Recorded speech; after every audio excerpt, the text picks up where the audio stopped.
ने आज जो दिखाया सुबह से लेकर अब तक संभाला है।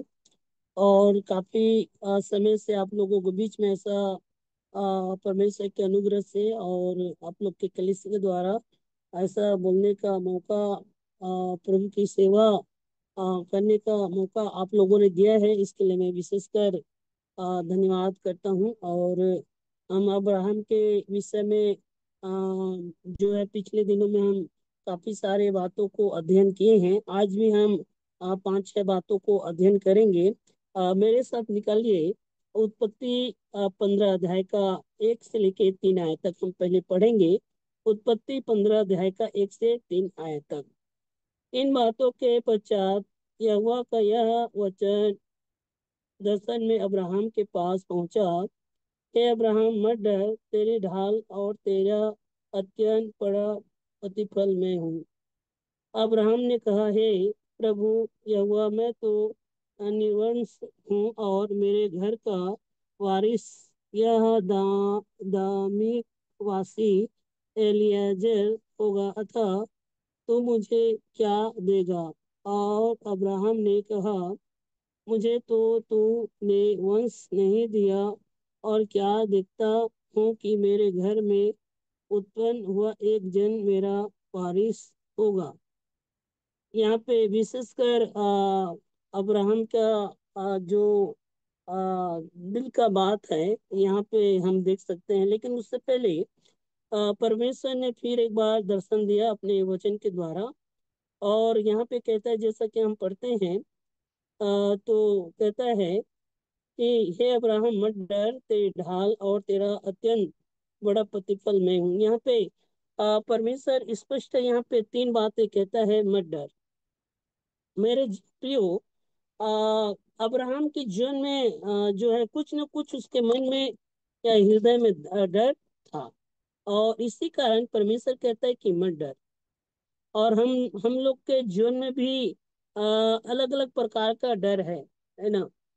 किसी को हानि का डर है, तो किसी को मृत्यु का डर है। और किसी को काम सफल नहीं होने का डर है। किसी को जो है दुष्ट आत्माओं का, भूत प्रेत का डर रहते हैं। और किसी को जादू टोने का डर रहते हैं, किसी को बीमारी का डर रहते हैं, किसी को सांप का डर रहता है। अलग अलग प्रकार का एक मनुष्य के जीवन में डर रहता है। और कहीं ना कहीं अब्राहम के भी जीवन में ये डर था। इसी कारण परमेश्वर कहता है कि मत डर। मेरे प्रियो, परमेश्वर ने अब्राहम को बुलाया, और अब्राहम जो है परमेश्वर पर विश्वास करके निकला। लेकिन उनके जीवन में भी डर को हम देख सकते हैं। इसी कारण परमेश्वर कहता है कि मत डर। शायद तक वो राजाओं से डरता होगा, या उनके शत्रु से डरता होगा। यानी किसी न किसी रीति से अब्राहम के भी जीवन में डर था। और ये डर हर एक मनुष्य के जीवन में रहता है। तो मुझे और आपको भी, जैसा अब्राहम को परमेश्वर कहता है कि मत डर, वैसे ही परमेश्वर मुझे और आपको भी कहता है कि हमें कभी भी जो है हमें कभी भी नहीं डरना चाहिए, क्योंकि हमारा साथ रहने वाला और साथ चलने वाला हमारा परमेश्वर है। जब हम यशायाह के पुस्तक पढ़ते हैं, तो जो है वहाँ पे काफी सारे अध्याय में मत डर, मेरे मैं तेरे संग और साथ हूँ, ऐसा कई बार यशायाह के पुस्तक में हम पढ़ते हैं। मेरे प्यो, मुझे और आपको भी कभी भी डरने का आवश्यकता नहीं है। अभी उत्तर प्रदेश, मध्य प्रदेश और हमारे छत्तीसगढ़ में काफी सताव है। सताव में भी आज बहुत सारे मसीह भाई बहन प्रभु के दासी के जीवन में कहीं ना कहीं एक प्रकार से डर है।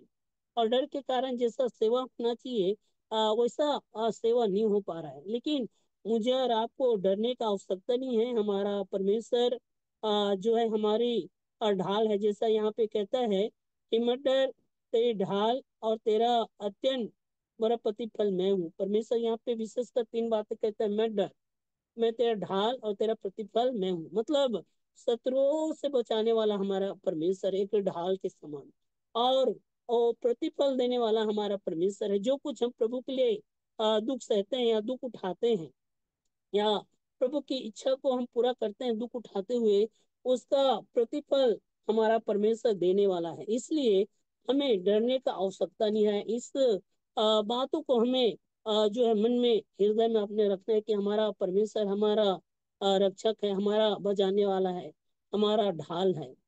और अब्राहम को यही वचन के द्वारा यहाँ पे दर्शन देता है, हे अब्राहम मत डर, तेरी ढाल और तेरा अत्यंत बड़ा प्रतिफल मैं हूँ। इसलिए मेरे प्यो, अब्राहम का परमेश्वर मेरा आपका परमेश्वर है। इसलिए मुझे और आपको भी डरने की आवश्यकता नहीं है, ना रात के भय से, ना उस महामारी से, जैसा कि हम भजन संहिता में पढ़ते हैं। इसलिए कभी भी हमें कंफ्यूज नहीं होना है, और साथ ही साथ परमेश्वर पर संदेह नहीं करना चाहिए। हम जीवित परमेश्वर के लोग हैं। फिर यहाँ पे जब हम देखते हैं दूसरा आयत में, अब्राहम जो है, दूसरी बात, अब्राहम जो है अपना दिल की इच्छा को प्रकट करता है, कि कहता है, अब्राहम ने कहा, हे प्रभु यहोवा, मैं तो निर्वंश हूँ, और मेरा घर का वारिस या धार्मिक वासी एलियाजर होगा, अतः अतः तू मुझे क्या देगा। यहाँ पे अब्राहम कहता है कि तू मुझे क्या देगा। एक संदेह भी देख सकते हैं अब्राहम के जीवन में। परमेश्वर ने उसको ऑलरेडी बोला था, मैं तेरे को जातियों का महान बनाऊंगा, तेरे वंश को अनगिनत बढ़ाऊंगा। फिर भी यहाँ अब्राहम कहता है कि तू मुझे क्या देगा। मेरे प्यो, कभी भी हमें परमेश्वर के प्रति संदेह कभी भी नहीं करना चाहिए। और यहाँ पे 3 आयत में कहता है, और अब्राहम ने कहा, मुझे तो तूने वंश नहीं दिया, और क्या देखता हूँ कि मेरा घर में उत्पन्न हुआ एक जन तेरा वारिस होगा। यहाँ पे देखते हैं कि अब्राहम अपने दिल के बात को बताता है कि मेरा कोई वंश नहीं है। मेरे प्यो, हमारा जो परमेश्वर है, वो हमारे दिल के बातों को सुनने वाला और जानने वाला परमेश्वर है। यहाँ पे 4 आयत में पढ़ते हैं तो लिखाया है, तब यहोवा का यह वचन उसके पास पहुंचा, यह तेरा वारिस ना होगा। मतलब जो उसके अब्राहम का दास था एलियाजर, उसके विषय में अब परमेश्वर कहता है कि वह तेरा दास वारिस ना होगा। यहाँ पे कहता है, तेरा जो निज पुत्र होगा वही तेरा वारिस होगा।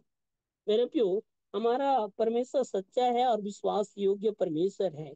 हम कभी भी परमेश्वर को अपना दिल का बात बताते हैं, या दिल से हम प्रार्थना करते हैं विश्वास के साथ, तो प्रभु हमारे दिल के हर एक इच्छा को पूरा करने वाला वो परमेश्वर है। इसलिए मेरे प्यो, कभी भी परमेश्वर के ऊपर संदेह नहीं करना है, और साथ ही साथ हमें परमेश्वर के ऊपर विश्वास करके अपने दिल के इच्छा को बताना है। और जब यहाँ पे हम पढ़ते हैं तो आ, 6 आयत में कहता है, उसने यहोवा पर विश्वास किया, और यहोवा ने इस बात को उसके लेखे में धर्म गिना। यहाँ पे अब्राहम ने परमेश्वर पर विश्वास किया, और धर्मी गिना गया। इसलिए कोई भी जो है कर्म के द्वारा नहीं, लेकिन विश्वास के द्वारा धर्मी ठहराया जाता है। जैसा पौलुस भी कहता है कि हम प्रभु यीशु मसीह पर हम विश्वास किए हैं, मन फिराए उद्धार करता के रूप में ग्रहण किए हैं, तो हम धर्मी ठहराए गए हैं प्रभु के अनुग्रह से। फिर यहाँ पे जब 7 आयत में पढ़ते हैं तो कहता है, परमेश्वर ने अब्राहम को देश का दिया, अधिकारी ठहराया। और इसलिए यहाँ पे 7 आयत में भी पढ़ेंगे तो, तब उसने उससे कहा, मैं वही यहोवा हूँ जो तुझे कसदियों के ऊपर नगर से बाहर ले आया हूँ, कि तुझको इस देश का अधिकार दूं। यहाँ पे परमेश्वर एक तो संतान देने का यहाँ पे वायदा करता है, और फिर उसके बाद वायदा करता है इस देश का जो है अधिकार अधिकारी या अधिकार दूंगा, ऐसा यहाँ पे अब परमेश्वर अब्राहम को कहता है। फिर उसके बाद हम 9 आयत पढ़ते हैं तो यहोवा ने उससे कहा, मेरे लिए 3 वर्ष का एक कालोर और 3 वर्ष का एक बकरी और 3 वर्ष का एक मेढ़ और एक पंडुगी और कबूतर का एक बच्चा ले। यहाँ पे एक आराधना के संबंध में देख सकते हैं मेरे प्यो, परमेश्वर का जो आराधना हमें करना है उसके विषय में विशेषकर यहाँ पे बताया गया है। इसलिए हमें परमेश्वर का जो अब्राहम को बोलता है कि किस प्रकार जो है 3-3 वर्ष का बकरी और 3 वर्ष का एक मेढ़ और पंडुकी और कबूतर के विषय में बताया आराधना के विषय में। लेकिन हम जब नीचे पढ़ेंगे तो अब्राहम जो है आराधना में एक आलस्यपन देख सकते हैं। 10 में पढ़ते हैं, इन सबों को लेकर उसे बीच में से 2 टुकड़े कर दिए और टुकड़े को आमने सामने रखा, पर चिड़ियों के उसने टुकड़े नहीं किए। जब मांसाहारी पक्षी रोटी पर छपटे तब अब्राहम ने उन्हें उड़ा दिया। यहाँ पे देखते हैं एक अब्राहम का एक, मैं समझता हूँ एक गलती को देख सकते हैं, एक आलसपन को देख सकते हैं। इसी प्रकार मेरे और आपके जीवन में कभी भी प्रभु की स्तुति करना, उसकी आराधना करना या उसको धन्यवाद की भेंट चढ़ाने में कभी भी हमें आलसपन हमारे जीवन में नहीं होना चाहिए। कई लोग इसी प्रकार आराधना के दिन में जो है सोते रहते हैं या तो मुंह को फाड़ के ऐसा ऊँघाते रहते हैं। तो यहाँ पे स्पष्ट देखते हैं उसका परिणाम भी जब हम पढ़ते हैं तो उसका एक परिणाम को बताया है कि उसके वंश जो है 400 साल तक दुख उठाएगा और गुलामी में जाएगा। ऐसा जब हम पढ़ते हैं 12 से लेके 15 आयत तक में तो स्पष्ट बताया। इसलिए हमारे जीवन में परमेश्वर के प्रति विश्वास योग्यता के साथ साथ हमारे जीवन में आलसपन नहीं होना चाहिए। जब हम प्रभु की आराधना करते हैं या प्रभु को स्तुति रूपी बलिदान का हम भेंट चढ़ाते हैं तो हमारे जीवन में इस प्रकार के आलस्य जीवन नहीं होना चाहिए। आत्मिक रीति से यहाँ पे हम देख सकते हैं, क्योंकि अब्राहम जो है नींद में पड़ के उन्होंने जो है जो चिड़िया हैं उस दोनों को उड़ा दिया। मेरे प्यो, ये गलती उन्होंने अपने जीवन में किया क्योंकि ये आलस के कारण था। इसलिए मेरे और आपके जीवन में कभी भी जब हम आराधना के दिन आते हैं तो एक तैयारी के साथ आना चाहिए, एक विश्वास के साथ आना चाहिए कि मैं क्या बोलूंगा, कि मैं क्या गवाही दूंगा या मैं कौन सा गीत गाऊंगा। ये तैयारी के साथ आना चाहिए। ये ना जो आके बैठ के सोते रहें या ऊँघाते रहें या जमाते रहें, ऐसा हमारे जीवन में ना हो। इसलिए आराधना के दिन वो प्रभु का दिन है और आलसपन हमारे जीवन में कभी भी जो है नहीं आना चाहिए। तो ये 15 अध्याय में हमने जो है विशेष करके 15 अध्याय में हमने जो है जो अब्राहम को परमेश्वर ने दर्शन दिया और दर्शन में 3 बात कहता है कि मत डर, तेरी ढाल और तेरा अत्यंत बड़ा प्रतिफल मैं हूँ। और फिर उसके बाद जो है हम 2 और 3 आयत में पढ़ते हैं तो अब्राहम का एक जो है एक दिल की इच्छा को परमेश्वर के सम्मुख प्रकट किया और उन्होंने बोला कि मेरा कोई वंश नहीं है, लेकिन परमेश्वर ने उनको उसको बोला कि मैं तुझे एक पुत्र दूंगा बोल के ऐसा उन्होंने वादा किया। तो हमारा जो परमेश्वर है वो दिल के बातों को जानने वाले और सुनने वाले हैं जब हम उस पर विश्वास करके आगे बढ़ते हैं। फिर उसके बाद यहाँ पे जैसा मैंने 3-4 बातों को यहाँ पे मैंने बताया कि परमेश्वर विश्वास के जो द्वारा वो उसके परमेश्वर के लिखे में वो धर्म गिना गया। फिर उसके बाद परमेश्वर ने अब्राहम को देश का अधिकारी होने का भी अधिकार दिया। फिर उसके बाद अब्राहम का आलसपन के विषय में देख सकते हैं, जब परमेश्वर ने उसको भेंट चढ़ाने के लिए बोला तो उसके जीवन में एक आलसपन आया और उसके कारण जो है चिड़ियों को उड़ा दिया और उसके कारण जो है उसके वंश को यहाँ पे 400 साल 400 वर्ष के लिए दुख उठाने के विषय में यहाँ पे परमेश्वर ने उसको बताया। और साथ ही साथ हमें आराधना में कभी भी आलसपन हमारे जीवन में नहीं होना चाहिए। अब जब हम 16 आयत पढ़ते हैं, 16 अध्याय, सॉरी, 16 अध्याय पढ़ते हैं, तो इस अध्याय में एक मनुष्य के स्वभाव के विषय में देख सकते हैं, जैसा कि अब्राहम का स्वभाव, सायरा का स्वभाव, हाजिरा का स्वभाव, हाजिरा का दर्शन और आशीष पाना, और इस्माइल का जन्म के विषय में यहाँ पे बताया है।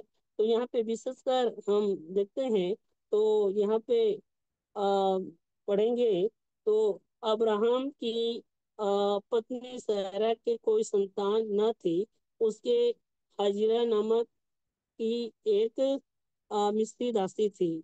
सारा ने अब्राहम से कहा, देख, यहोवा ने तो मेरी कोख बंद कर रखी है, इसलिए मैं तुझे से विनती करती हूँ कि तू मेरी दासी के पास जा। संभव है कि मेरा घर उसके द्वारा बस जाए।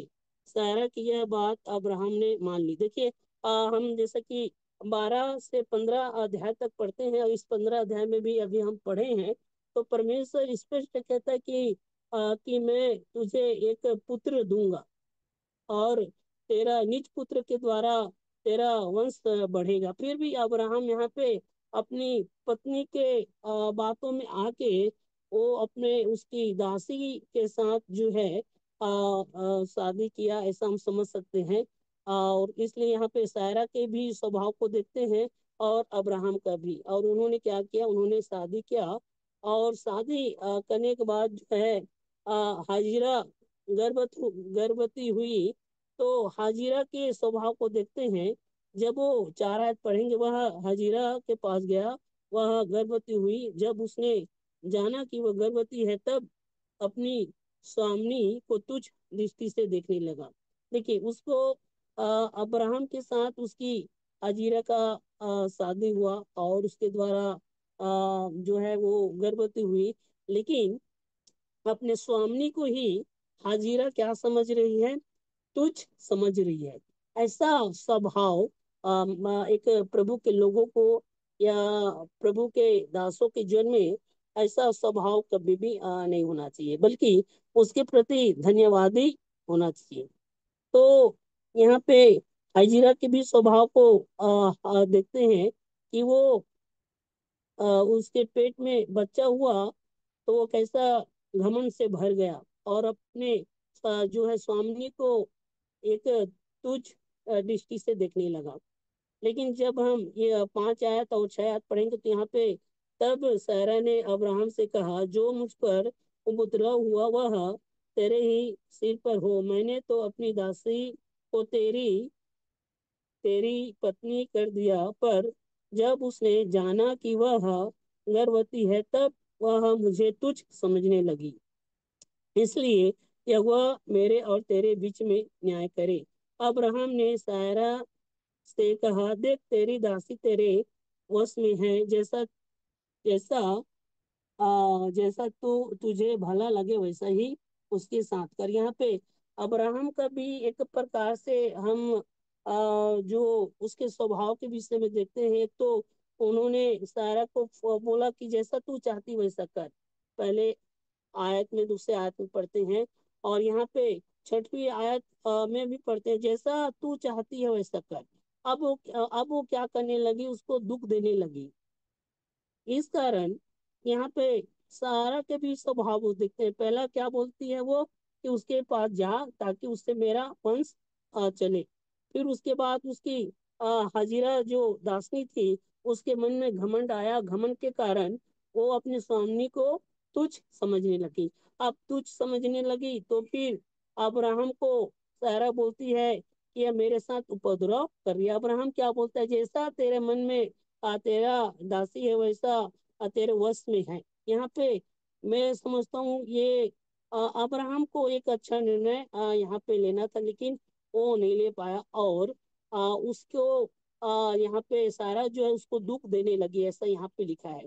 तब सारा उसको दुख देने लगी, और वह उसके सामने से भाग गई। यहाँ पे हाजिरा जो है भाग गई। लेकिन जब हम 7 आयत से 9, 10, 11 आयत पढ़ते हैं, 12 आयत, तो परमेश्वर के जो दूत है उसने हाजिरा को दर्शन दिया, और दर्शन देके जो है उसके वंश को भी बढ़ाने के विषय में यहाँ पे जो है स्वर्गदूत बोलता है। और उसके द्वारा इस्माइल का जो है जन्म हुआ, जैसा कि 16 में लिखाया है।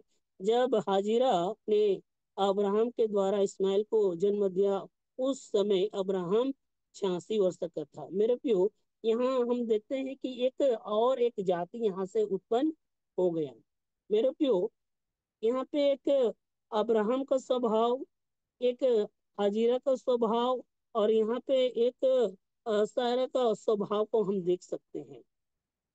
लेकिन हमारा स्वभाव किसी को तुच्छ समझने वाला स्वभाव नहीं होना चाहिए।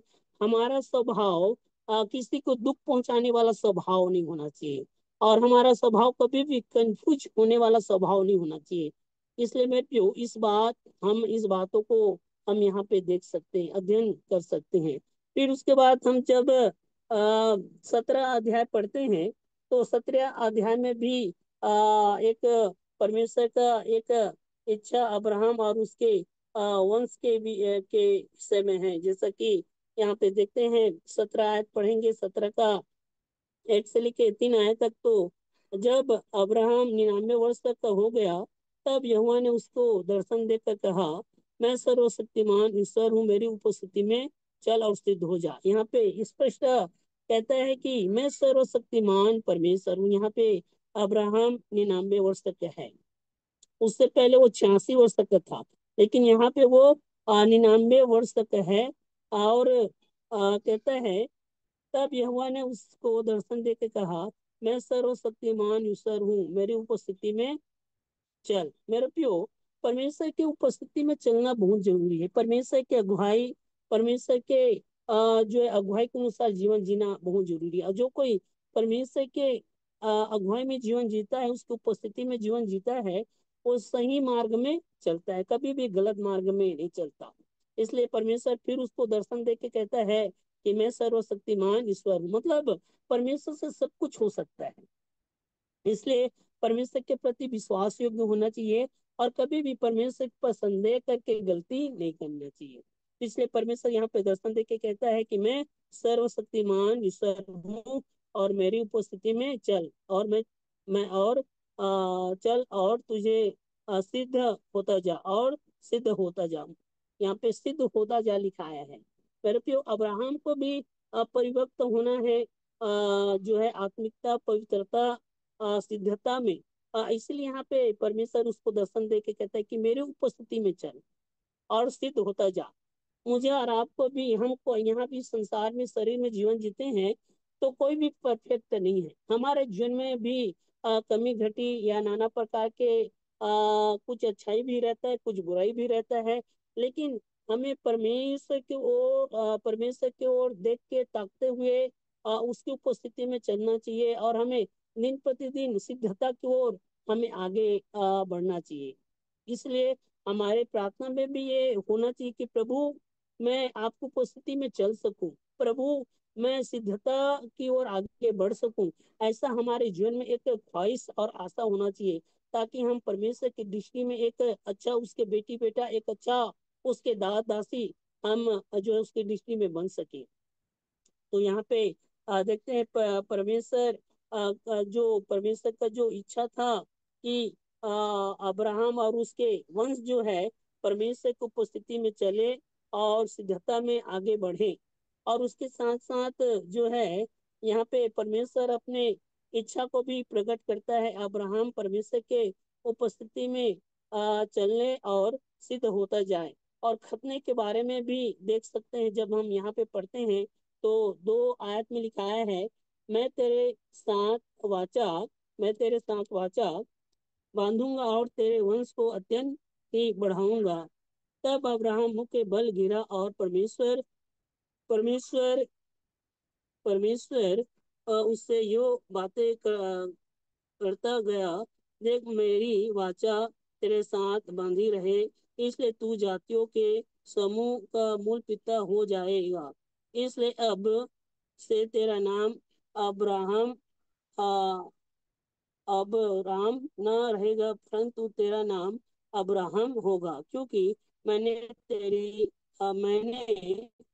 तुझे जातियों के समूह की मूल पिता ठहरा दिया। यहाँ पे एक नाम के चेंज को भी देख सकते हैं, और उसके पत्नी का भी नाम की चेंज को भी हम देख सकते हैं। लेकिन विशेष बात क्या है, परमेश्वर का वाचा जो था कि खतना कराना। मेरे प्रियो, ये खतना कराना के विषय में यहाँ पे देखते हैं, तो कोई भी जो बच्चे होते हैं, जैसा कि हम 10 से 12 13 आयत पढ़ते हैं, तो यहाँ पे जो 8 साल के जो बच्चे हैं उनके विषय में, खतना के विषय में बताया गया है। फिर उसके बाद 99 वर्ष का होकर अब्राहम और उसके वंश के लोग, और जो जो जो उसके लोग थे, वो लोग भी जो 99 साल में एक खतना कराया अब्राहम और उसके लोग उस समय में। और 13 साल में इस्माइल ने भी जो है खतना कराया। ये परमेश्वर के वचन में यहाँ पे हम देख सकते हैं। तो परमेश्वर चाहता था कि ये लोग सिद्ध बने, पवित्र बने और आगे बढ़े। लेकिन नया नियम के अनुसार मुझे और आपको ऐसा करने का आवश्यकता नहीं है, क्योंकि हमें जो है धर्मी ठहराने वाला जो है प्रभु यीशु मसीह, उसके अनुग्रह से, उसके लहू के द्वारा, उसके दुख उठाने के द्वारा, उसके मार खाने के द्वारा, उसके कोड़े खाने के द्वारा मैं और आप धर्मी ठहराए गए हैं। इसलिए हमें इस खतने का हमें आवश्यकता नहीं। लेकिन उस समय में परमेश्वर की दृष्टि में एक वाचा के रूप में यहाँ पे अब्राहम और उसके वंश के विषय में यहाँ पे देख सकते हैं। तो जैसा मैंने बताया कि जैसा कि 8 साल के उम्र में बच्चे लोग खतना कराया। और जैसे कि अब्राहम और उस समय के जो उनके पास जो लोग थे, 24 में पढ़ते हैं, तो उसके उस समय के लोग थे, वो 99 वर्ष में खतना कराया। और 25 आयत में पढ़ते हैं, तो उसके पुत्र इस्माइल की जो खतना है वह 13 वर्ष में हुआ। तो एक परमेश्वर का एक एक नियम था उस समय में, और उस नियम को पूरा करना बहुत जरूरी है। उसी प्रकार मेरे और आपके जीवन में नए नियम के अनुसार कोई भी व्यक्ति अगर धर्मी ठहराना है, तो सबसे पहले पापों का पश्चाताप होना बहुत जरूरी है। प्रभु यीशु मसीह को अपना उद्धारकर्ता के रूप में ग्रहण करना बहुत जरूरी है। और प्रभु यीशु मसीह के नाम से जो है पिता, पुत्र, पवित्र आत्मा के नाम से बपतिस्मा लेना भी बहुत जरूरी है, ताकि हम धर्मी ठहराए जाएं।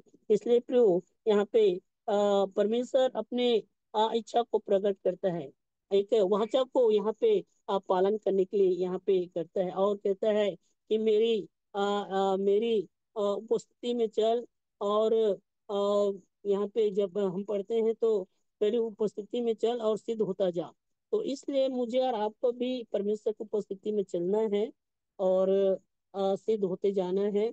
और साथ ही साथ परमेश्वर अपनी इच्छा को प्रकट करता है, और एक खतना का एक वाचा को यहाँ पे अब्राहम और उसके लोगों को देता है। फिर हम उसके बाद 18 अध्याय को हम अध्ययन करेंगे। तो 18 अध्याय में भी एक विशेष बातों को हम देख सकते हैं। यहाँ पे अब्राहम का एक जीवन, एक अच्छा अतिथि संस्कार करने वाला एक जीवन था। मेरे प्यो, 18 आयत को हम विशेषकर पढ़ेंगे। तो 18 के 1, अब्राहम मेम्रे के बांझ वृक्षों के बीच कड़ी धूप के समय तंबू के द्वार पर बैठा हुआ था। तब यहोवा ने उसे दर्शन दिया। यहाँ पे भी 18 अध्याय में भी परमेश्वर ने उसको दर्शन दिया। लेकिन उस समय का माहौल कैसा था? कड़ी धूप था, और वृक्ष है, उसके बीच में कड़ी धूप के समय तंबू के द्वार पर अब्राहम बैठा हुआ था। अभी के जैसा कूलर ऐसी ऐसा नहीं है, वहां पे सिर्फ एक पेड़ के छांव में वहां पे बैठा हुआ था। तब यहोवा ने उसे दर्शन दिया। उसने आंखें उठाकर दृष्टि की, तो क्या देखता है कि 3 पुरुष उसके सामने खड़े हैं। जब उसने उन्हें देखा, तब वह उसे भेंट करने के लिए तम्बू के द्वार से दौड़ा और भूमि पर गिरकर दंडवत की, और कहने लगा, हे प्रभु, यदि मुझ पर तेरी अनुग्रह की दृष्टि है, तो मैं विनती करता हूँ कि अपने दास के पास से चले न जा। यहाँ पे एक अब्राहम का एक अच्छा स्वभाव को देख सकते हैं कि वो आता है और वो जो है दंडवत करता है। यहाँ पे हमारा जो परमेश्वर है त्रिएक है, पिता पुत्र और पवित्र आत्मा, ऐसा हम समझ सकते हैं। तो यहाँ पे अब्राहम आके जो है दंडवत करता है और कहता है, हे प्रभु, यदि मुझ पर तेरी अनुग्रह की दृष्टि है तो मैं विनती करता हूँ कि अपने दास के पास से चले न जा। मैं थोड़ा सा जल लाता हूँ। यहाँ पे कहता है कि मैं थोड़ा सा जल लाता हूँ। एक अच्छा स्वभाव, एक मेहमान नवाजी करने का एक स्वभाव होना चाहिए। कभी भी जब हम अतिथि सत्कार करते हैं तो हमारा स्वभाव अतिथियों के सामने एक प्रेम भरा स्वभाव होना चाहिए। और यहाँ पे देखते हैं कि कहता है थोड़ा सा जल लाता हूँ। फिर उसके बाद कहता है और अपने पाँव धोकर इस वृक्ष के नीचे विश्राम कर। फिर कहता है कि पाँव धोकर इस वृक्ष के नीचे क्या करो, विश्राम करो। इसलिए मेरे प्यो, नया नियम में भी हम अतिथि संस्कार के विषय में पढ़ते हैं। और जो परमेश्वर का अतिथि परमेश्वर के लोगों को, परमेश्वर के दासों का अतिथि संस्कार किया है, वो अपने जीवन में आशीष को पाया है। इसलिए कभी भी अतिथि संस्कार जब हम करते हैं तो कुछ बातों को हमें स्मरण रखना है। पहली बात तो ये है, हमें इस बात पर विश्वास करना है, जो कोई परमेश्वर के लोगों का अतिथि संस्कार करता है उसको परमेश्वर आशीष देता है। दूसरी बात, जब हम अतिथि संस्कार करते हैं या अगर हमारे घर में कोई आता है तो हमारा स्वभाव प्रेम पूर्वक होना चाहिए। और जो कुछ हम करते हैं कुड़कुड़ा कर नहीं, बल्कि प्रेम पूर्वक करना चाहिए। फिर उसके बाद जब हम अतिथि संस्कार करते हैं तो पक्षपात के साथ कभी भी नहीं होना चाहिए। दूसरा लोग आए तो अच्छा अतिथि संस्कार करना है, और दूसरा आए, गरीब लोग आए या अनपढ़ लोग आए तो दूसरा टाइप का अतिथि संस्कार करें, ऐसा नहीं। कभी भी हमारा अतिथि संस्कार पक्षपात के साथ नहीं होना चाहिए। परमेश्वर के वचन में भी इस बात को हम पढ़ते हैं। हमारे अतिथि संस्कार के द्वारा, हमारे स्वभाव के द्वारा जो हमारा प्रेम जो है मेहमानों के बीच में प्रकट होना चाहिए। उनको कैसा बैठाना है, क्या खिलाना है, जो भी आपके पास है उसको प्रेम पूर्वक जो है परोसना है। कभी भी कंजूसी या कभी भी कुड़कुड़ाना या पक्षपात करके ऐसा अतिथि संस्कार नहीं करना है। क्योंकि ऐसे अतिथि संस्कार करने वालों को कुछ भी प्रतिफल नहीं मिलेगा। लेकिन जो परमेश्वर के देख के किसी भी का भी अतिथि संस्कार करता है उसका प्रतिफल परमेश्वर देता है। तो यहाँ पे देखते हैं कि एक तो रिक्वेस्ट करता है कि कहता है, हे प्रभु, यदि मुझ पर तेरी अनुग्रह की दृष्टि है तो मैं विनती करता हूँ कि अपने दास के पास से चले न जाना। चले न जाना कहता है, विनती करता है। हमारे घर मेहमान आएगा, प्रभु को दास दासी लोग आएंगे तो क्या बोलेंगे, मन में ये लोग कितना टाइम जाए, कितना ये लोग बोर कर देते हैं, वचन सुना सुना के बोर कर देते हैं, प्रार्थना करा करा के। वो आएंगे तो उनके लिए ये पकाओ, वो करो, ये करो, पानी दो, चाय बनाओ, नाश्ते दो। आप ऐसा कभी भी मन में नहीं सोचना चाहिए, क्योंकि प्रभु के लोग आते हैं तो आशीष देके ही जाएंगे। और जो प्रार्थना करता है या प्रार्थना करवाते हैं वो कभी भी व्यर्थ नहीं होता। इसलिए प्रभु के लोगों को या कोई भी आपके यहाँ अतिथि आते हैं उनको एक अच्छे से प्रेम पूर्वक स्वभाव से अब्राहम के तरह उनको रिक्वेस्ट करना चाहिए। कहता है, हे प्रभु, यदि मुझ पर तेरे अनुग्रह की दृष्टि है तो मैं विनती करता हूँ कि अपने दास के पास से चले न जा। फिर कहता है 4 में, कहता है मैं थोड़ा सा जल लाता हूँ। क्या कहता है? थोड़ा सा जल लाता हूँ। एक एक इज्जत यहाँ पे देख सकते हैं। रिक्वेस्ट भी करता है और कहता है मैं थोड़ा सा जल लाता हूँ। फिर उसके बाद कहता है कि अपने पाँवों को धोकर इस वृक्ष के नीचे विश्राम कर।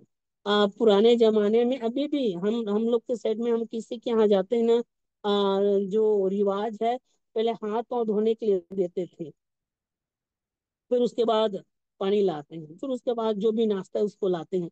यहाँ पे हम देखते हैं तो अब्राहम भी एक अच्छा अतिथि संस्कार यहाँ पे करता है। और 5 में कहता है, फिर मैं एक टुकड़ा रोटी सॉरी अचार पढ़ेंगे, मैं थोड़ा सा जल लाता हूँ और आप अपने पाँव धोकर इस वृक्ष के नीचे विश्राम कर।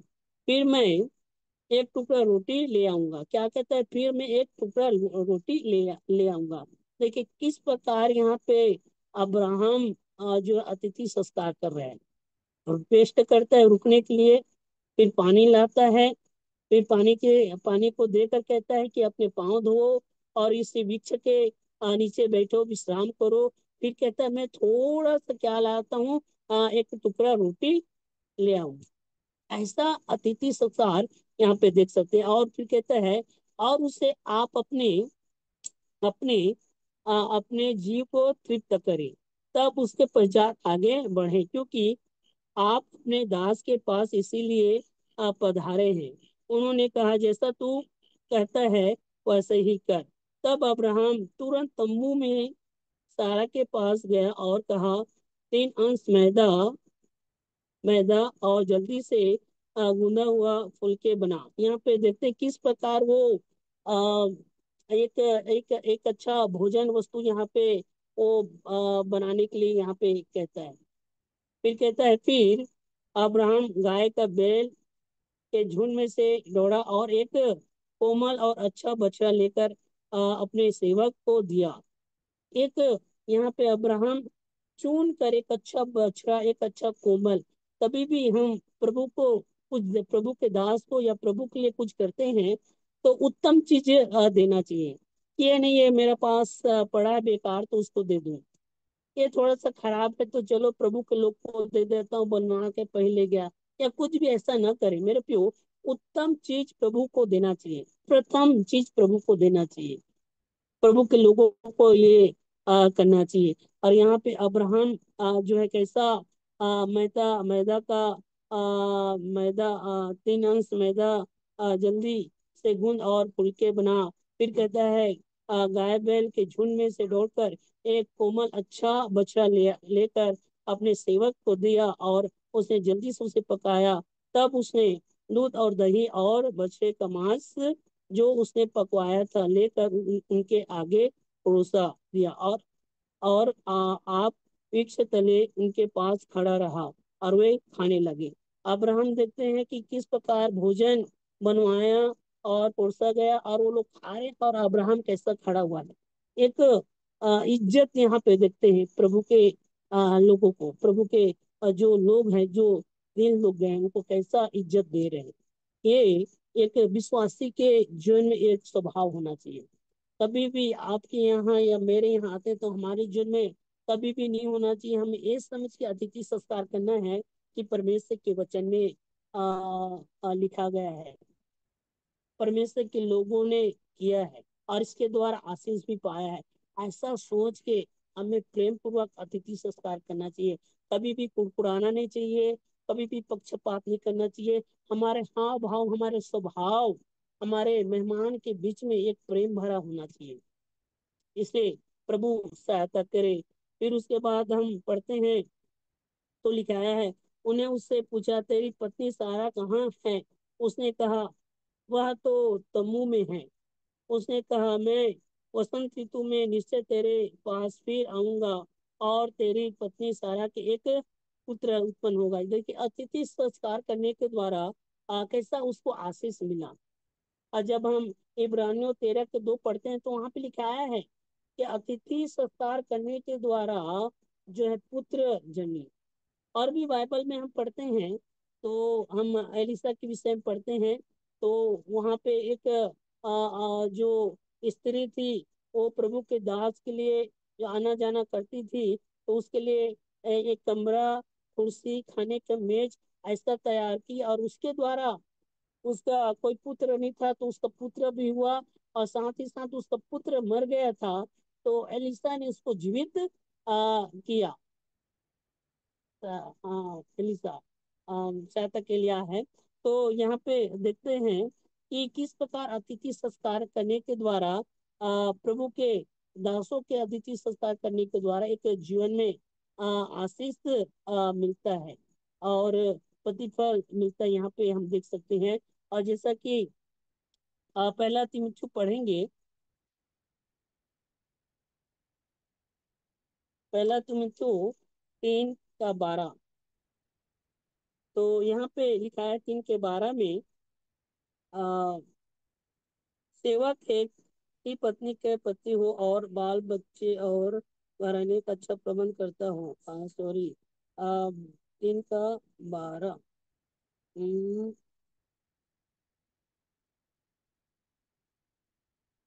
हाँ, 3 का 2 में लिखाया है, अवश्य है कि अध्यक्ष निर्दोष और एक ही पत्नी का पति संयमी सुशील अभ्यास अतिथि संस्कार करने वाला हो। या लिखा है अतिथि संस्कार करने वाला हो।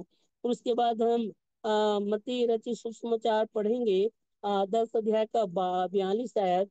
तो यहाँ पे मती 10 अध्याय का 42 आयत भी हम पढ़ेंगे।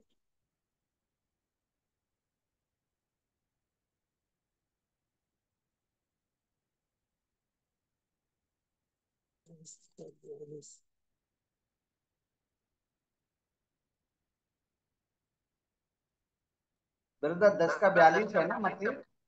हाँ, यहाँ पे लिखा है, जो कोई इन छोटे में से एक को मेरा चेला जानकर केवल एक कटोरा ठंडा पानी पिलाए, मैं तुमसे सच सच कहता हूँ वह किसी रीति से अपने पति पर ना खोएगा। यहाँ पे प्रभु यीशु मसीह भी यहाँ पे कहता है कि जो कोई इन छोटे में से एक को मेरे चेले जानकर केवल एक कटोरा ठंडा पानी पिलाए, मैं तुमसे सच कहता हूँ वह किसी रीति से अपना पति फल ना होगा। मेरे प्रियो, हम प्रभु के लिए, प्रभु के दासों के लिए, प्रभु के जनों के लिए जो भी हम करते हैं उसका प्रतिफल जो है प्रभु देने वाला। इसलिए हमारे जीवन में ये स्वभाव अब्राहम के जैसा स्वभाव होना बहुत जरूरी है, एक अतिथि संस्कार करने वाला। लेकिन अभी के डेट में हम देखते हैं तो लोग पक्षपात करते हैं और जो है कुड़कुड़ा कर करते हैं। मेरे प्यो, ऐसा करके हम अतिथि संस्कार न करें, क्योंकि ऐसा करने से हमें कुछ भी प्रतिफल या आशीष नहीं मिलेगा। हमें प्रेम पूर्वक हमें अतिथि संस्कार करना है, जो भी हमारा सामर्थ्य है उसके अनुसार हमें करना है। तो यहाँ पे अब्राहम के विषय में हम काफी बातों को अध्ययन किया है। फिर एक बार मैं रिटर्न बोल के मैं समाप्त करूंगा, जैसा मैंने आज अब्राहम के विषय में यहाँ पे जब हम 15 अध्याय से पढ़ते हैं तो सबसे पहले परमेश्वर जो है, परमेश्वर ने उसको दर्शन दिया और दर्शन देकर कहता है, तू मत डर, तेरी ढाल और तेरा अत्यंत बड़ा प्रतिफल मैं हूँ। और फिर उसके बाद अब्राहम जो है अपने दिल की इच्छा को भी प्रकट करता है कि मेरा वंश नहीं है, मेरा कोई संतान नहीं है, कि कैसा मेरा जो है मेरा घर का अधिकारी कौन होगा। लेकिन परमेश्वर उसके दिल की इच्छा को भी यहाँ पे पूरा करने का एक वायदा करता है। फिर उसके बाद अब्राहम विश्वास किया और परमेश्वर की दृष्टि में धर्म गिना गया, और अब्राहम को देश का अधिकारी ठहराया गया। और अब्राहम का एक आलसपन को भी हमने देखा, और आराधना के समय में कभी भी आलसपन हमारे जीवन में नहीं होना चाहिए। फिर उसके बाद 16 अध्याय में हम इस अध्याय में एक मनुष्य के स्वभाव के विषय में देखते हैं। अब्राहम का स्वभाव भी देखते हैं, और सारा का स्वभाव भी देखते हैं, हाजिरा का स्वभाव भी देखते हैं, और इसमाइल इसमाइल का जन्म के विषय में भी हम यहाँ पे देखते हैं। फिर उसके बाद हम 17 अध्याय के 1 से 27 में हम देखते हैं तो परमेश्वर जो है अपनी इच्छा को प्रकट करता है और कहता है यहाँ पे 17 अध्याय में कि मेरी उपस्थिति में चल और सिद्ध होता जा। और साथ ही साथ खतने के विषय में भी यहाँ पे हम अध्ययन किए हैं। फिर उसके बाद यहाँ पे हम एक अब्राहम का एक अच्छा अतिथि संस्कार करने वाला स्वभाव के विषय में भी देखते हैं कि अब्राहम कैसा उनका अतिथि संस्कार किया। मेरे और आपके जीवन में भी इस प्रकार के अच्छा अतिथि संस्कार करने वाला एक गुण मेरे और आपके जीवन में होना चाहिए। इसलिए प्रभु आशीष दे, और परमेश्वर जो है हमें अब्राहम का जो अच्छा स्वभाव है, अच्छा गुण है, उसके उसी अनुसार हमारे भी जीवन में हो, और हम दिन प्रतिदिन सिद्ध होते जाएं और परमेश्वर की उपस्थिति में आगे बढ़ते जाएं, और परमेश्वर की नाम की महिमा हो। जय मसीह की।